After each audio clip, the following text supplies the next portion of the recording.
All Hit Radio.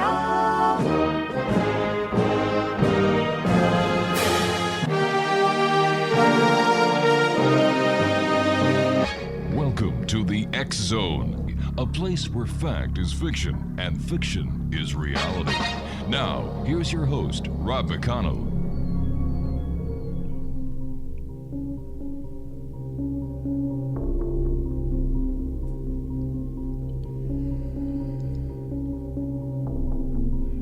And welcome back to the X Zone, everyone. I am Rob McConnell. We're coming to you from our broadcast center and studios in Niagara, Ontario, Canada. If you'd like to send me an email, xzone@xzoneradiotv.com. On all social media sites, X Zone Radio TV. And to find out about the broadcast schedule of the X Zone Broadcast Network, it's available at xzbn.net. And we're coming to you around the world tonight on the X Zone Broadcast Network, Talkstar Radio Network, Mutual Broadcast Network, and a host of audio and video platforms around the world, including iHeartRadio. My guest this hour, X Zone Nation, is a gentleman we've had the pleasure of having on the show before. Mark KEYES is his name, and Mark is a retired Pennsylvania State Police criminal investigator, former volunteer fire department, EMT. He's currently working as a private detective, and he is the director of Pennsylvania Paranormal Association, or the PPA, in which Mark has worked with his team on over 200 paranormal resolution cases while taking a look at the psychological aspect of the hauntings and helping clients recover from the extreme hauntings. Mark has been a contributor to Paranormal 911 and Haunted Hospitals TV series on the Travel Channel in the United States and Travel and Entertainment Channel in Canada. He's the author of two books, Chasing Shadows, A Criminal Investigator's Look into the Paranormal, and Upper Darby Poltergeist, with a third book on the way. For more information about Mark after the show, folks, not now, visit his website at theppa.net. Mark, welcome back to the X Zone. Happy Halloween. Hey, happy Halloween, Rob. It's such a pleasure to be back with you. You are one busy guy. First of all, thank you for your service as a criminal law enforcement officer. Oh, thank you for saying that. Yeah, it's been an honor to serve, and I retired in 2018, and it was just a fantastic career. So tell me, I know when I retired, I missed it. I missed the force. I missed the camaraderie. How about you? Do you miss it? I do. Yeah, you're right. The camaraderie was huge. It is truly a big brotherhood, whether you're, a man or a woman. It's just a huge family. And, just because of what you go through and deal with every day, you really become close. Many people say, well, how can you guys do that? You see so much negativity. But what they don't realize is that we also see a lot of wonders and a lot of wonderful things. And I considered it a privilege to be able to serve the public. Yeah, you're right. You know what? And I'm so grateful that you say that. And most people don't see that. All they think about is police going out and either, pulling people over for speeding and giving traffic citations or arresting them for whatever. And, police are involved in a lot of different stuff, searching for missing people, helping out children, helping people in car accidents. Yeah. And first and foremost, they're first responders there to help people. That's and, right. All that other stuff comes after. All right. So tell me, what was it that brought you into the world of the paranormal from being a law enforcement officer? It was sort of a very long and sordid story, but pure curiosity, I would have to say that. When I started out, I considered myself what I refer to as an optimistic skeptic. So I really wasn't sure whether to believe any of this stuff, whether psychic ability was real, whether hauntings existed. But I just had this overwhelming curiosity, and it grew to the point where I really needed to find out for myself. And I wanted to basically do what a lot of other people didn't have the opportunity to do. I was able to actually, go out and plant myself in this world. And I kind of wanted to be as objective as I could and sort of be a pilot for people who were interested and just allow them to look at me, what I'm doing. And I tried to share my experiences along the way, good and bad. If I ruled all this out, so be it. If I found out all this stuff was real, so be that. So, I just truly wanted to get in and see for myself what this stuff was all about. What was the experience that really got you going? I think that would have to be the story that you mentioned in one of my books, the Upper Darby Poltergeist. And for those people listening, Upper Darby is a town just outside of Philadelphia City. So people familiar with Philadelphia City in the United States, right outside of there. And this home was reported to be so active by the clients that I actually didn't believe them when they first contacted us. It was just too much, too often, and really extreme activity that you don't find on normal cases. So they actually became very upset with me, and I turned into a inquisitive interview mode to almost interrogating them, not realizing it. And they called me out on it a little bit later, and they could tell I wasn't really buying everything they were saying. But I thought this is a perfect case to go down and truly do some good debunking of some things, if that was the case, and hopefully we could help them out in that way, because they were business owners. They were very intelligent people and seemed very sincere. I did not think they were really making anything up, but it was just way, way too much for me. Could you tell us some of the particulars about the case? Yeah, so some of it was what we would typically find. They were hearing strange sounds. They were seeing shadows. Occasionally, they might see what they considered a shadow figure. Some things like a door would open by itself. The lights would flicker. But some of the other activity was a little more extreme. They claimed that they had a bedroom fan that occasionally would start to spin very fast, and it didn't have electricity run to it. They had an electronic keyboard, musical keyboard, that when you play it, the keys would actually light up. And several times they noticed that was playing by itself. The odd part was it wasn't plugged in. So that was some of the more minor stuff. A couple things that were sticking out to me as a little bit weird. They claimed that several times when they went to bed, they would come down in the morning and find these very heavy dining room chairs placed very neatly up on top of the dining room table with things stacked on top of that, like napkins or silverware. Several times they had peanut butter jars actually placed up on top of the chairs. And that's very precise activity. So if they told me like maybe the chairs were pulled out or knocked over, I kind of would have bought into that a little bit. But this was some very precise movement of objects. So I wasn't really sure about that. But the thing that stuck out the most for me, they had just a several-month-old baby.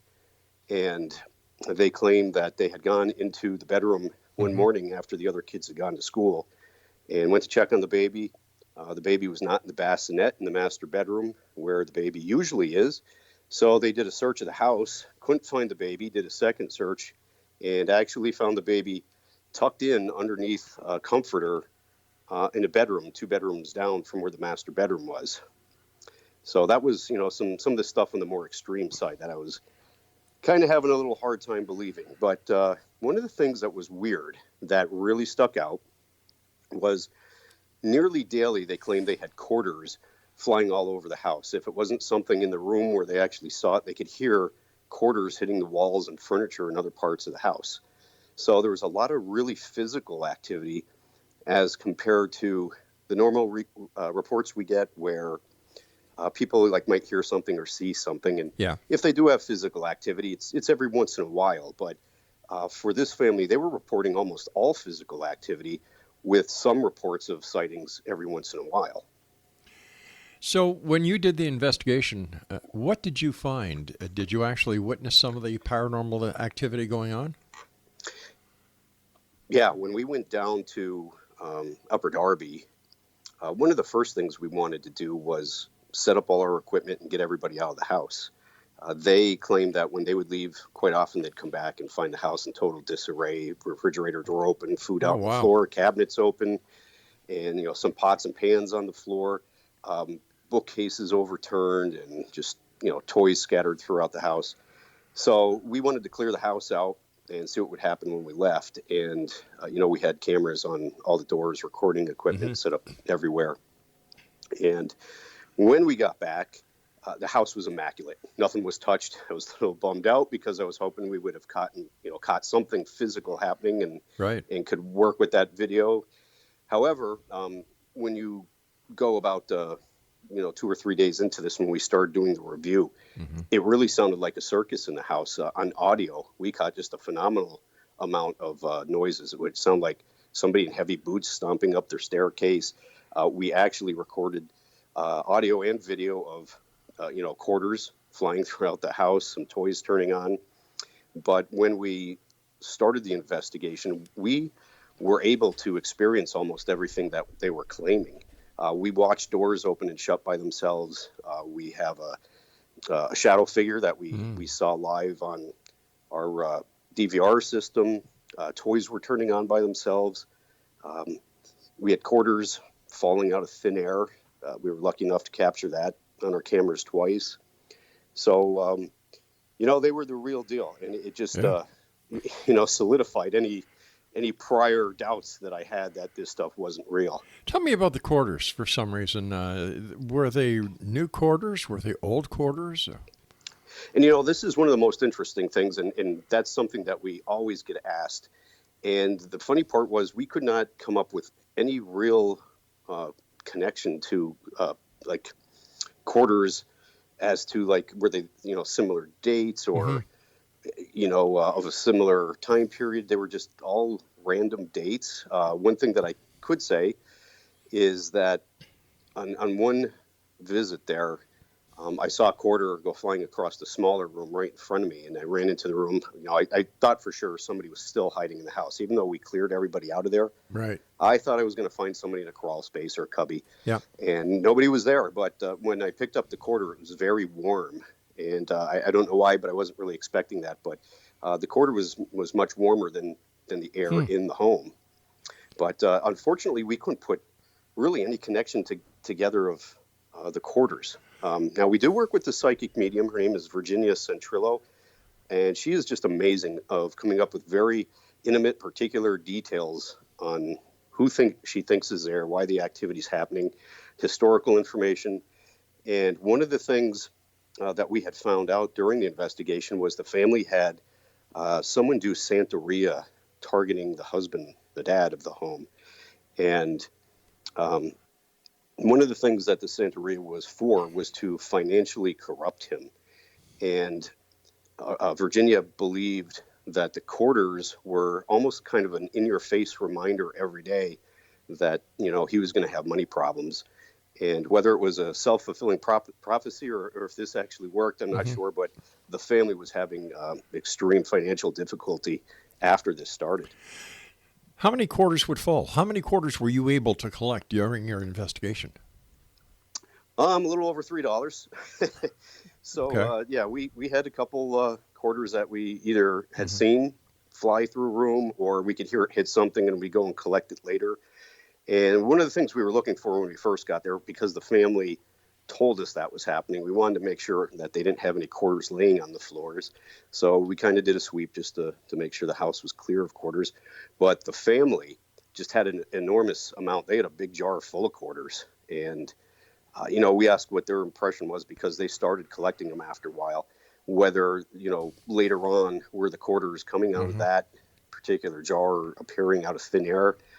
The quarters that we dealt with really seemed to be coming out of thin air. So I'm not sure, where they would have originated from. And to me, even talking about it, it sounds absolutely crazy. And I'm kind of one of those guys still. If I'm not there to see it, I have a hard time believing it.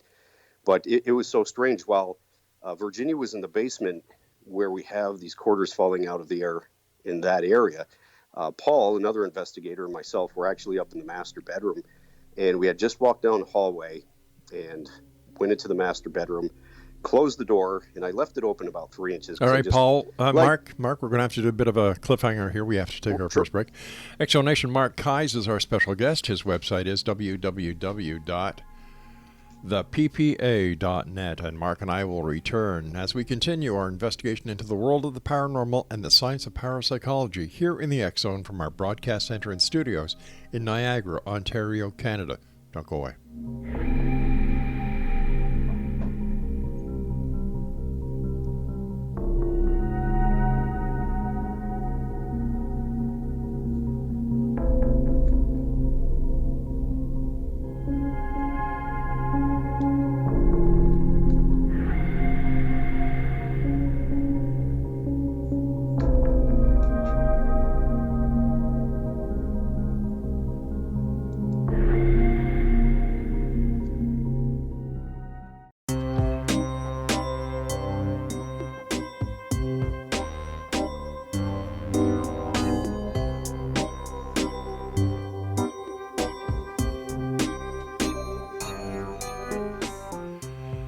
Welcome back, everyone. Mark KEYES is our special guest this hour. For more information about Mark, visit his website at theppa.net. Mark, I have to ask you a question as a former criminal investigator.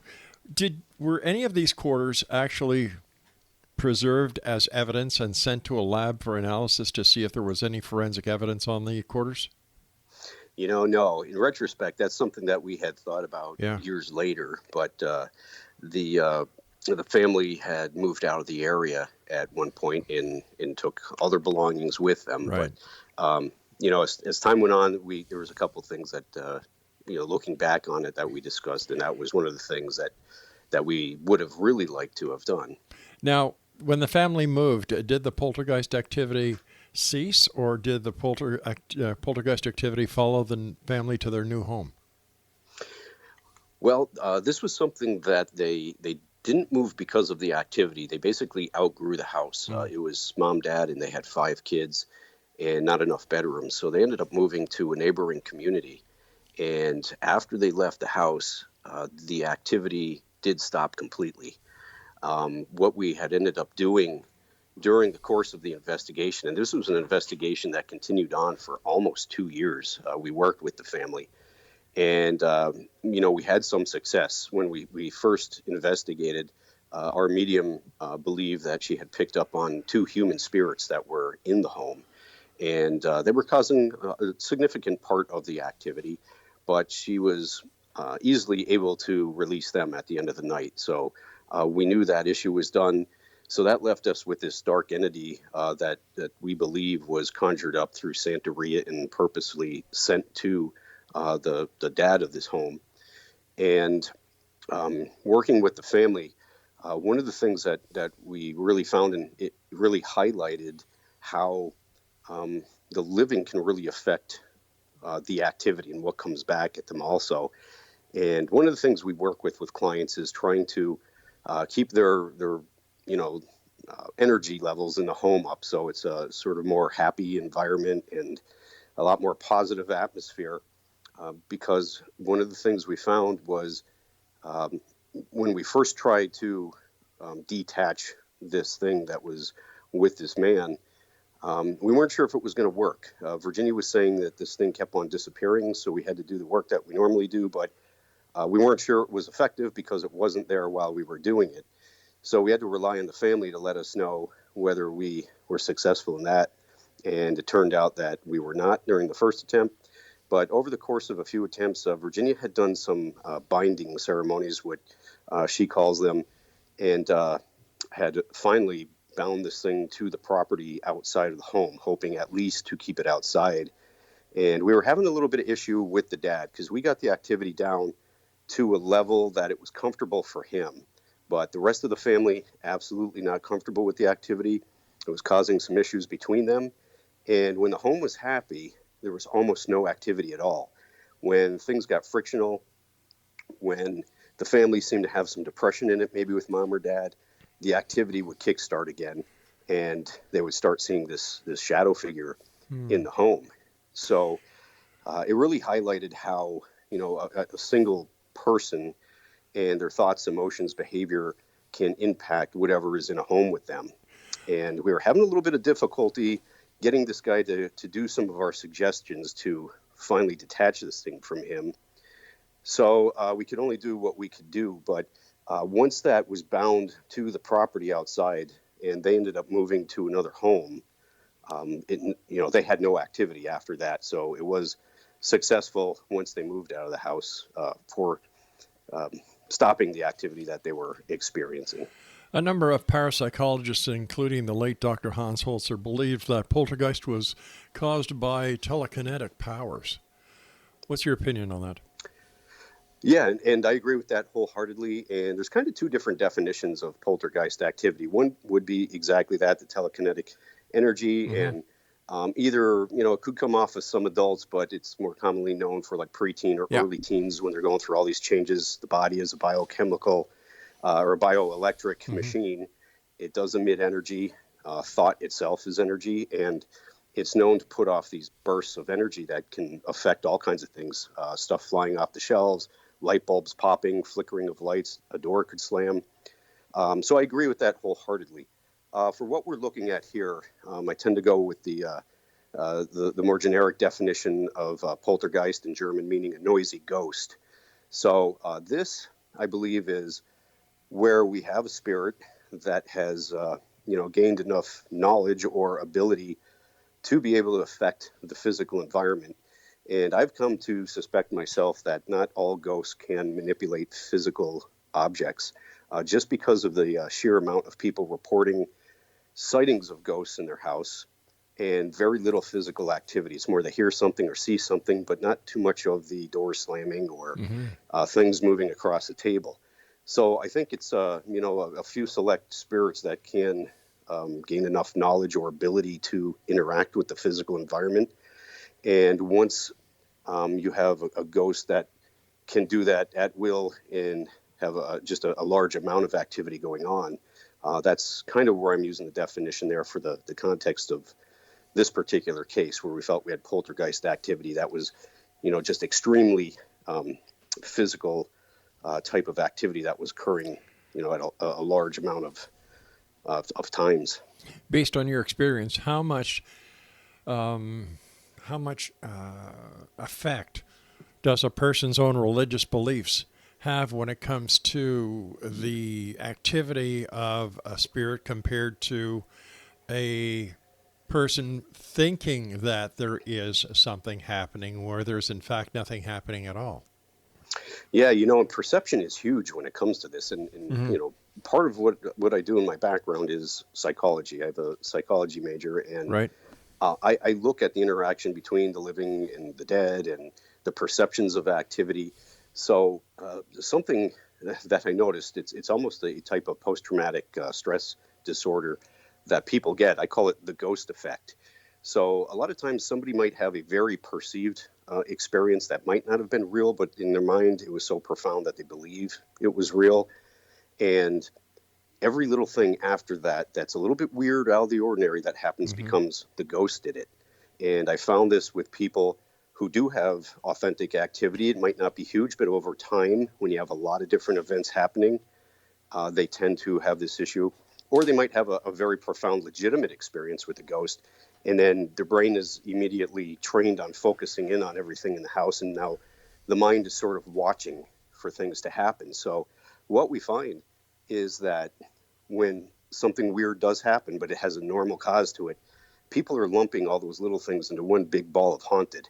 And there's a lot of things that occur that I think people really are scaring themselves with that are very naturally occurring, but they're missing what the cause is because they're so primed just to watch for ghostly activity. Is there any connection between the psychological profile of the people who have ghost or haunted experiences? Yes, I think one of the things that I've noticed was when we go into a lot of these homes, we find that a lot of people are what I call paranormal fans or enthusiasts, and they have collections of different, paranormal shows Right. or haunted shows or horror movies. And again, their mind is sort of primed for stuff. And, for those big people who are into the law of attraction, I truly believe to some extent that the thoughts that you have in your head and your emotions could start pulling certain experiences towards you. So when people are so focused on this all the time, even if they have a little bit of activity, but they constantly are concentrating on this, activity seems to ramp up. So again, I think it's sort of one of those self-fulfilling prophecy sort of things. Law of attraction kicks in. People are so focused on all of this stuff that they literally are causing, the universe to say, hey, I can deliver that, and pulling activity towards themselves. So it's a matter of mind over matter.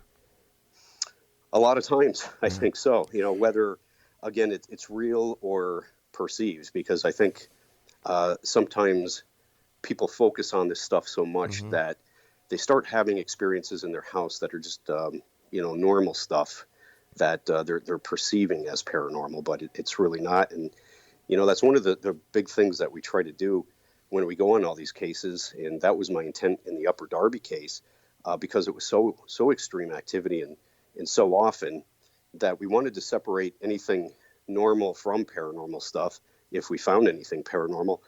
just because if we went in there and cleared out all the paranormal stuff, all that other stuff's still going to happen. So, we want the people to understand why it's happening and that they're safe. And this is, not a ghost doing this, but this has got natural causes. But it takes a little work with them and usually some time to get them back down to a level where they understand that, not everything going on around them is a ghost. So what are some of the red flags when you and your team go in to do an analysis on site? Interview the people, do your survey. What are some of the red flags that you, not only as a trained psychologist, former criminal investigator, but now paranormal investigator, what are some of those red flags that trigger you to saying, we've got something more than a poltergeist or a ghost to hear. There is nothing. These people are manifesting the occurrences themselves. What are some of those red flags? Well, one of the biggest things that I look for is I compare the information we get on our online request form. We ask for some general information on there. And then when I conduct a phone interview, which may be, several weeks or even a couple months later, it depends on how many cases we have scheduled ahead of that. I want to see if there's any difference in the type of activity or experiences they're having. And once we get to the home, if we decide we're going to take a case and go to the home, we do an initial walkthrough with the family. And again, I'm watching to see if their witness statements at that point are matching what they told me during the interview and on paper. And, just as an example of one that really stands out, this woman, when I talked to her on the phone at length, kept on going back and saying that she would be down in her basement where her laundry room was, come upstairs, turn the light off, and shut the door. And, several times throughout the day, she'd go by the door and the light was on. And, it was, I think, about a month by the time we actually got to that case. So when we go and we do the walkthrough, we went down in the basement and I was waiting for her to tell the story to us again and explain what was going on. And she never mentioned that happening. So when we got finished with the walkthrough, and, I said, now, where was that exactly? You said the lights were being, turned on all the time after you left the room. And she looked at me and had no idea what I was talking about. So that was kind of a big red flag right there that, maybe everything she wasn't telling me was correct, whether she was exaggerating or just plain making stuff up. But that's one of the biggest things we do to check and see. But we also get some people that do have legitimate mental or emotional issues. And a lot of people ask us all the time, what do you do for like crazy people when they call? And, do you just recommend them to see a psychologist or not take the case? Well, we've actually found that people who do have emotional or mental issues can draw in some of the most negative cases, some of the most negative entities out there. So we don't dismiss anything. We go out and check it out.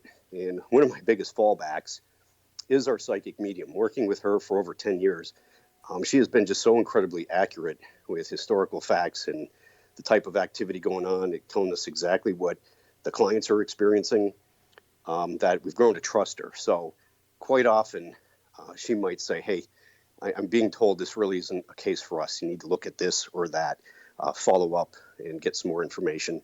So she's got a general idea too, just by me saying, hey, are you available for a case on this particular date? She'll start tuning in. I don't have to tell her anything additional, and we never tell her anything anyway. All right, Mark, stand by, friend. You and I have to take our news break at the bottom of the hour. Exo Nation, Mark KEYES is our special guest this hour.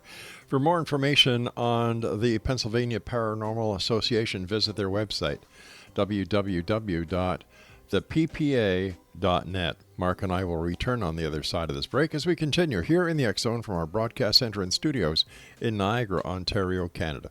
Happy Halloween, everyone.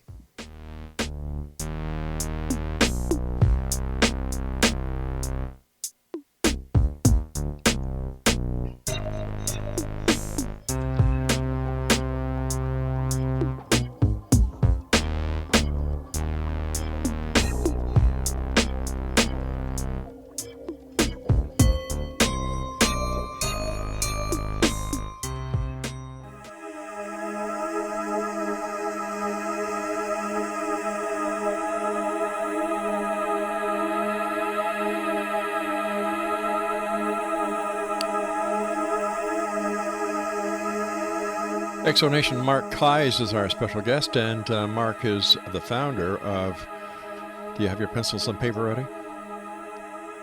Okay. The Pennsylvania Paranormal Association, and their website is theppa.net. Mark, tell us about your group, the Pennsylvania Paranormal Association. So our group is what we call a paranormal resolution group, which means we're a little bit beyond, ghost hunting or paranormal investigators. We wanted to create a team that could go out and document activity, just like an investigative group would do.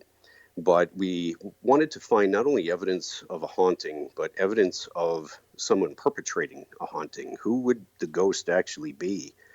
And we set it up to run just like a criminal investigation. So something we were noticing as we went along, and I had the privilege of being with a local team that I worked with for 2 years, and a lot of the reports were very similar to things that I would hear at work.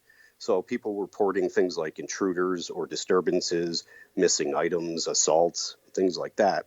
So, kind of with my background, I wanted to find out, well, okay, if they actually do have a haunting, who's actually doing the haunting, and why did they stay to begin with? Why are they there? Mm-hmm. And one of the big things we wanted to look at was the intent behind the activity.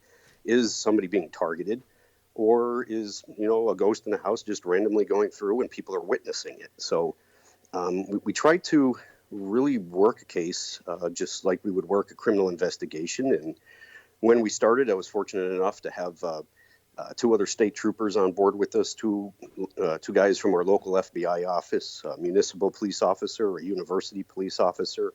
So we were very heavily populated with cops, which drove my wife nuts because she was also a member, and said, okay, enough of the cops. Let's get some normal people in here. Okay, so in your opinion, what is a ghost? Well, I think a ghost would be the, once a body passes, you have a human being who's alive, they pass on, and it's that consciousness part of them. Some people would call it a soul. I look at it as the consciousness that is, still in existence without a body. Some spiritual people will break up the definitions between a ghost and a spirit, where a ghost is somebody who would die and not, ascend to wherever it was they go, call it heaven or, back to the creator, or however you want to put that, where a spirit would be somebody maybe who has died and ascended but comes back to visit once in a while, and certain people could pick up on that.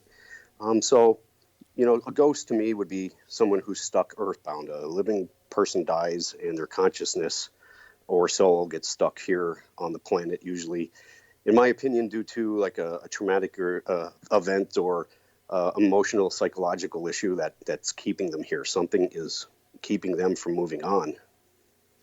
A lot of ghost teams, ghost researchers are saying that there's a lot more demonic activity than there was 10, 12 years ago. What's your take on that statement? Well, I tell you what, I think there's just a lot more activity in general, but I would have to agree, and especially with all the events that's happening in the world right now and over the past, 5-10 years even, things have really become close to like a boiling point here. And we are noticing a lot more reports from people of more dark, sinister type of hauntings than, I saw this woman in the white dress that, people typically refer to. There does seem to be a lot more negative stuff going on. It sort of reflects what's going on the planet.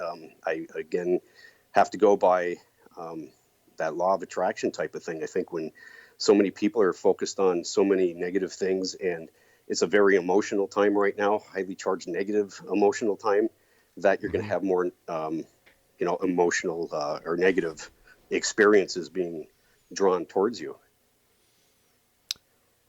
So, all right. So why do these? I have a bit of a problem understanding why there are so many people who are experiencing all these different types of activity, but with today's technology, there doesn't seem to be that much more evidence to corroborate what they're saying.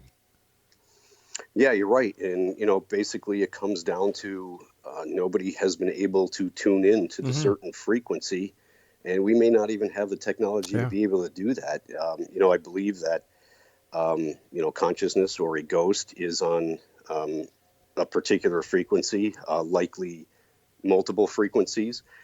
We've worked cases where our mediums have told us that they're picking up multiple spirits in a house, but they don't know each other are there and they don't interact. And my question always was, well, how's that possible? Yeah. And they say, look at it like a radio station or a television station. They die and they have their personal vibration. They have their energetic vibration, and when they die and stay earthbound, they end up on a particular frequency. And if they're on a different frequency from another ghost, they can't interact. So, All right, but here's the question. If we are to say that ghosts are set on a frequency, and when the person dies, their energy carries on, how do we know, how can we say that the energy, let's say, of Rob McConnell when he dies will remain as the energy of Rob McConnell and not dissipate into the universe and become energy of something else or form something else? Aren't we taking a lot of giant leaps of faith here when we actually use the we analysis? really are. And I mean, we could go down the rabbit hole even deeper. If you talk to shaman, they speak of soul fragmentation, where fragments of a soul will go. So is it possible if someone dies and they go into the universe, just like you said, and a fragment of them stays behind, and maybe that's what people are picking up as a ghostly encounter. But if we're looking at about the number of people, Mark, that have passed on over the centuries, would there not be, if this was the fact, the frequency factor here, would there not be a lot more activity? Would we not be able to zero in on getting the evidence we need instead of this elusive spirit that, EVPs, electromagnetic, but when it comes to hardcore physical evidence, there is none. Yeah, and again, it's just trying to figure out how to measure this type of evidence or frequency. And, one thing that a lot of people in the spiritual metaphysical world, even people who study consciousness, have been talking about is this evolution of consciousness and our planet moving to a higher level of consciousness. So, we may have been inundated with a lot of ghostly activity in the past, and because people might be opening up now, we're more aware of that. They're having more experiences, so the amount may not have changed. But if you refer to what's commonly said about people ascending, they die, they ascend to a higher level. That's kind of what it's thought of when someone dies and normally goes to, if you want to call it heaven or higher realm or, whatever, that you ascend to a higher vibrational state. So that, in one way of putting it, is a different frequency. So, it's tough when you're trying to measure something that you don't know what you're measuring. First of all, it's a type of energy. Is it a type of light energy? What is it? And it's tough. It's really, really tough. The EVPs seem to still be one of the biggest pieces of evidence that teams collect. And you can't really directly measure that energy of a spirit. So the best you can do right now is to try to measure environmental changes because of that and see if you can put enough of that data together with maybe something physical that happens or a sighting of an apparition and build up as much, surrounding evidence that you can if you don't have that.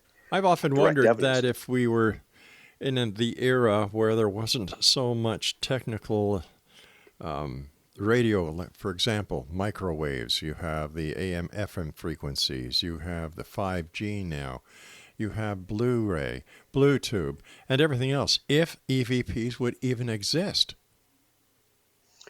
Right, exactly. And, is there some type of way that the frequencies are overlapping because of all this stuff that's being pushed through our atmosphere, and you do catch a glimpse of it? Or, do we have a lot of ambient words being thrown around the planet that are just still hanging out there that might be caught up and recorded on some of these recorders too. Yeah. And, one of the things that, investigators do is try to watch for random voices as compared to, can you ask questions or get answers, that would make sense to the question or the situation that people are in. The tricky part about this whole paranormal thing is that, the more that you think the more questions open up, and sometimes the more difficult it gets. In my first book, I actually titled Chasing Shadows, and one of the reasons are because, in a lot of ways, that's what I feel like I do. I go out and I'm chasing shadows. Just when you think you have something, it's changed, it's gone. Or, sometimes you're literally chasing shadows, trying to, debunk that as a shadow, or did you just see a black figure there, a black mass? But, it's difficult. But one thing that I kind of noticed, though, that as a planet, we are becoming more intelligent, or I would like to think we're becoming more intelligent. And, the more people that get into this, and there's literally thousands of groups that are around the world. And it's, these groups are made up of all kinds of people. People experience come from all kinds of walks of life. People who live in a 2-room cabin all the way up to people who live in mansions, doctors, nurses, farmers. Everybody has experiences. So the more intelligent we get, you would think that if all of this stuff wasn't real and people were just misperceiving things, that this should be going away. But we're finding just the opposite's happening. But don't forget, people seem to be having experiences. There's a lot of there's more television now, and there's more awareness of it, and a lot of people are using the paranormal as a thrill-seeking.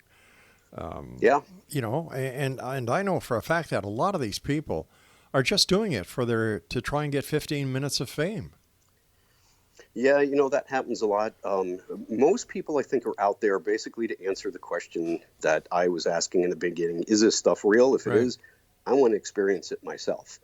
But you do find just an overwhelming amount of, people jumping on different social media and internet, like live streams and pages where you can, create your own shows now for just what you said, trying to get your 15 minutes of fame. But don't they realize that they're doing more harm than good? Yeah, that's one issue I have, and I don't fault anybody for going out just to answer questions for themselves or try to experience something, because people want to know, people want to experience that. But for people that are kind of putting out information that's either scary or maybe not quite accurate. For people who are going through legitimate hauntings, that could make it very scary for them, or they could start interpreting their activity different if you're targeted. And, anything from, the Hollywood horror movies to a lot of the television shows, it programs a person's mind in a certain way. So, what would relatively be a minor haunting, just because of what people hear and see, can make it into something like way worse for them than it really needs to be. Everybody sort of jumps to the conclusion when they start experiencing a haunting. Well, I don't want to say everybody, but many people, that, their kids are in danger or were in danger. And quite often that's not the case. Sometimes it is, but many times it's not. And, we always tell everybody, don't jump to conclusions until we figure out the intent behind the type of activity you're experiencing. It may be completely benign and have nothing to do with you, but let's find out first before you go to the worst case scenario. All right, Mark, stand by. We've got to take our final break. And Exonation, if you'd like to find out more about our guest this hour, Mark KEYES, visit his website, theppa.net. And we'll be back on the other side of this break as we wrap up this hour here in the X Zone with yours truly, Rob McConnell, from our broadcast center studios in Niagara, Ontario, Canada. Send me an email. Tell me if you're a skeptic or a believer. That's to Xzone at xzoneradiotv.com.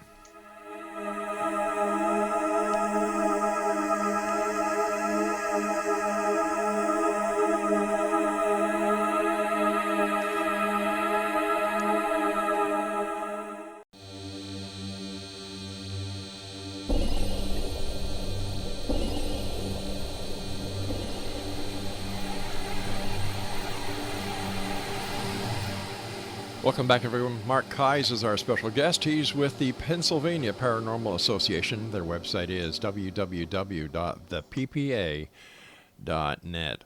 Mark, a lot of people are talking about a spirit box or a ghost box. What's your take on these multi-band frequency scanners?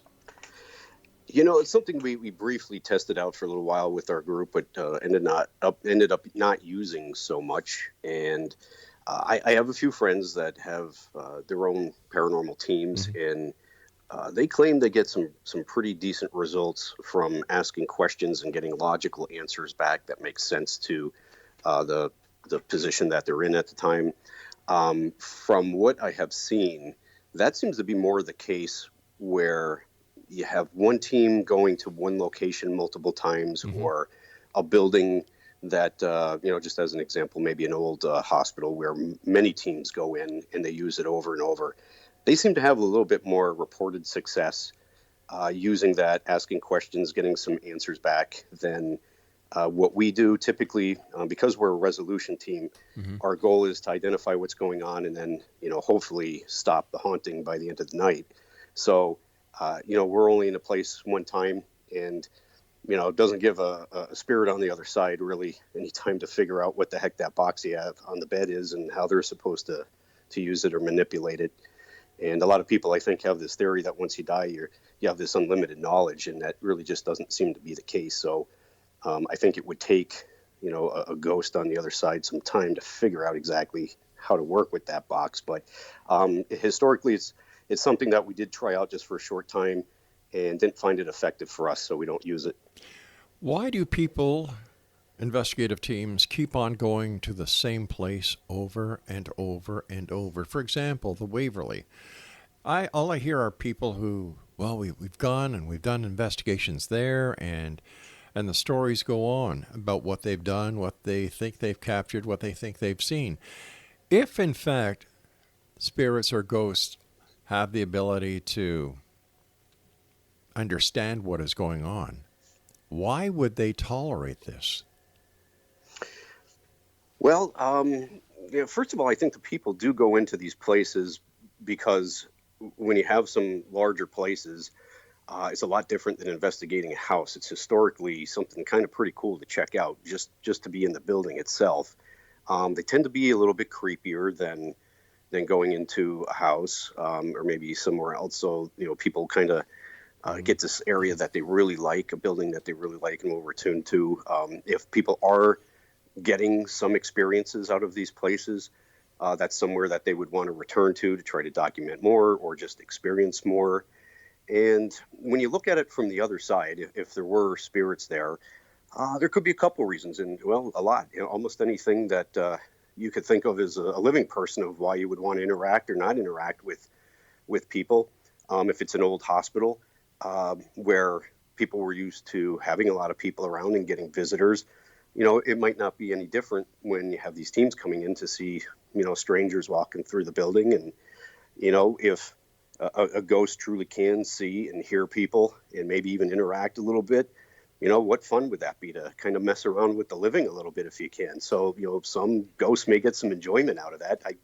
I would probably take that step if I got stuck here. Why not mess with the living a little bit? You got a little step up on them. They can't see you. So there's probably a lot of different reasons. And, I've been in places where, like, say, Friday night, we've done an investigation and had a tremendous amount of activity. And we've set up like a back-to-back investigation. So we go back the next night and there is literally nothing happening.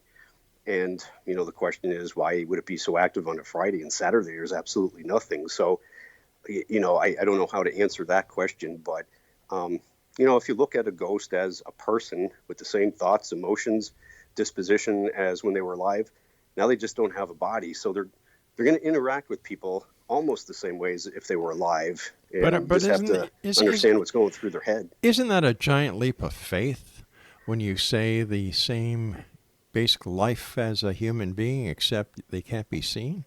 Isn't that a real far stretch? Well, I get that myself. And again, a lot of people have different personal beliefs. This is mine. I actually came into this as a skeptic, like I said, and And over the course of about 15 years of working with just some tremendous psychic mediums who seem to have the ability to, without any prior knowledge, get information on historical events at a location, the type of activity that's happening to the particular person in, a building or house, historical facts to those people, very intimate details of things going on in their lives. So our mediums often will give information to our clients that are very personal to them, but then she'll also talk about the haunting going on. And Virginia, who I mentioned earlier, not only will say, I feel that there's a male spirit here, but, his name was Dave Smith, and he used to be an electrical engineer, and he died of a heart attack. He used to like to wear these particular type of T-shirts.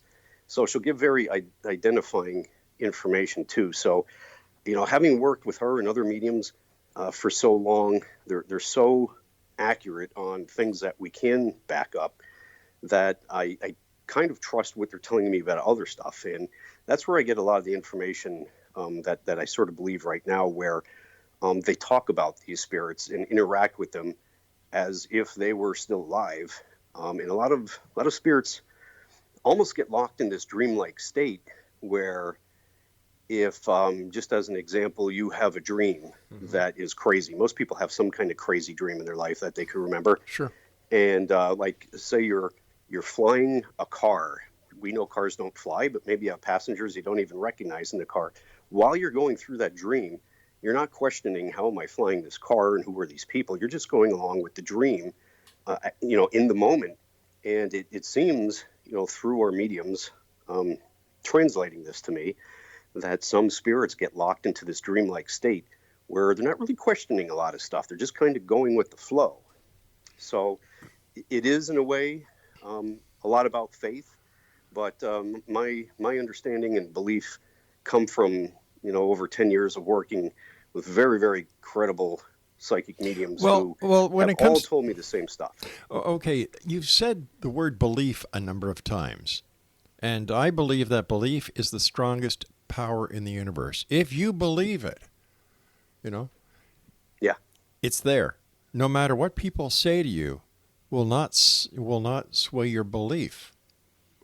Right? Oh, that's absolutely true. And that goes back to perception, as we talked about earlier. And, one of the biggest things I think in this field of belief would be the orb phenomenon. And, many, many people believe so strongly that they'll argue to the death that an orb caught on film or, a snapshot is spirit energy. That's a ghost. And other people will say, well, no, we can reproduce this, with a camera, a flash, Sure. and dust particulate in the air and stuff like that. But you're 100% correct. Their belief is going to lock in the reality. So belief is huge in all this. And that's where skeptics come in too. There are some people that are skeptics and even non-believers, totally based on their belief. And even though they might admit something's weird, they will absolutely not believe it's a ghost. How come the scientific community hasn't, jumped into the investigation of the paranormal with both feet? Well, I think that it was, just so bizarre for so many years that, had they done that, it might discredit them, or maybe they wouldn't get grants that they needed for research. I know Princeton has their Pear Lab, which does kind of take a look at certain paranormal events, and it's becoming a little more popular. Europe seems to be a lot further ahead of the United States, where there are actually college courses you could take over there and certifications that you could get in areas for paranormal research or psychic ability and stuff like that. They study it a lot more than here in the United States. But I think a lot of it comes down to that stigma. If you're studying that, it's a little weird. But now when you start, comparing certain paranormal events with what, a theoretical physicist or unified physicist are coming out with, a lot of that is very complimentary. Well, it's complimentary, but it hasn't been proven. On either side. Yeah, exactly. And earlier you said that there are thousands of paranormal investigators out there, and I agree. I think in the LA area alone, there's over 33,000 paranormal investigators who go out. And yet you have these paranormal investigators all over the world going out, and still no evidence besides, the same old, the EVPs, some rather questionable video footage, green shaky night shots. How come? How come there hasn't been that definitive answer? Yeah, again, it just comes down to trying to find the right frequency. It's if I could look at the physicist, there's a belief in the God particle, and they believe it's there, but you got to look for it until you actually find a way to, get to that right particular frequency. You're not going to find it. What's your take on the new paranormal tourism industry? That's absolutely huge right now. And going even beyond that, people are selling their houses, reporting that it's haunted because there's such an interest, and people will buy the house because of it. I'm sort of torn on it. In one way, again, people are trying to understand it. They're trying to experience stuff. For people who tend to be a little bit more psychically open, maybe, and they don't really realize that, they go to places and they tend to feel or sense stuff a little bit more than other people, where they end up having anxiety problems afterwards, or spirit attachment. Sometimes we have reported happens at these places. So I think it's good and bad. I mean, it's normalizing all this, and the more normal it is, more people might start looking into it. You'll see maybe more scientists coming into it. So on one hand, it's good. If people are legitimately experiencing stuff, they're not so afraid to call for help now like they would have before. But on the other hand, like I said, that we've had a lot of reports and a lot of people come to us saying, hey, I was out on this tour, in Gettysburg, Pennsylvania, where there were so many deaths for the Civil War in America. And I came home, now I have activity in my house and weird things are happening. So it's got a downside to it, but, I can't fault people for wanting to experience stuff. In your opinion, is it dangerous for paranormal teams to try and psychoanalyze or use psychology on the people who are having these paranormal experiences if these groups are not trained in psychology? Can they do more harm than good?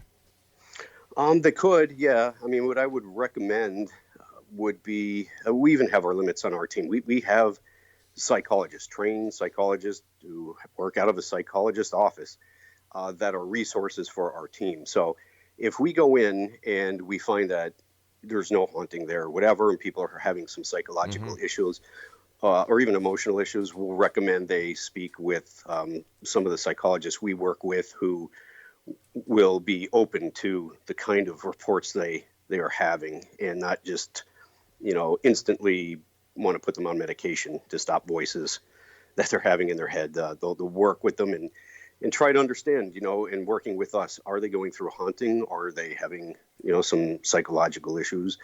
I would say basically for investigators to go in and try to figure out if there's actually a haunting, or can you rule everything out, or is there a mixture of both, where we found people seem to be having psychic experiences or haunting experiences, but having a huge time trying to cope with the anxiety that comes along with all that stuff because it's new to some people. So again, we don't try to really psychoanalyze them or try to recommend anything for emotional changes or psychological changes. We have counselors that we actually work with.